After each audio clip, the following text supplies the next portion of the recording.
এবার বাইডেন প্রশাসনের কড়া সমালোচনা করলেন ইরানের পররাষ্ট্র মন্ত্রণালয়ের মুখপাত্র ইসমাইল বাঘাই। বলেন, গেল 6 দশকে মধ্যপ্রাচ্য নীতিতে বাইডেন প্রশাসনের রেকর্ড সবচেয়ে খারাপ। এর পেছনে গেল 16 মাসে বাইডেন প্রশাসনের ছত্রছায়ায় গাজায় সংঘটিত হওয়া গণহত্যাকে দায়ী করেন তিনি।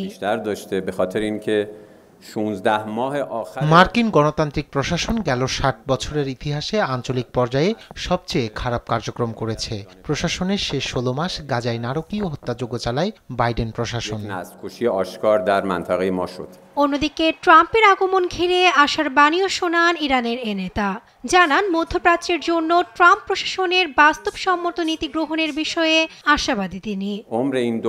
সোমবার সাপ্তাহিক প্রেস ব্রিফিংয়ে আরও জানান, ট্রাম্পের অধীনে নতুন সরকারের দৃষ্টিভঙ্গি ও নীতিগুলো বাস্তবসম্মত হবে বলে আশা তার।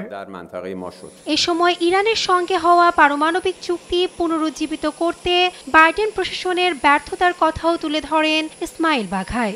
2015 সালে ওবামা প্রশাসনের আমলে ইরানের সাথে পরমাণু চুক্তি হলেও 2018 সালে এ চুক্তি থেকে বের হয়ে আসে ট্রাম্পের প্রথম মেয়াদের প্রশাসন।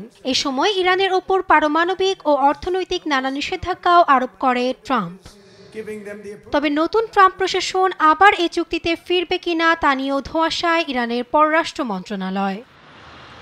অন্যদিকে ইসরায়েলের আক্রমণে একের পর এক আকাশ প্রতিরক্ষা ব্যবস্থা হারিয়ে বিপাকে ইরান, এমন দাবি ট্রাম্পের জাতীয় নিরাপত্তা উপদেষ্টার।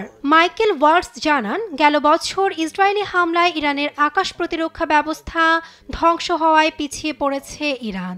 সেই সঙ্গে অন্যতম মিত্র সিরিয়ার আসাদ সরকারের পতনে ইরান বিপাকে বলেও মন্তব্য করেন তিনি, যদিও তা অস্বীকার করে আসছে Iran. Nasrin Akhtar, news desk, Desh TV.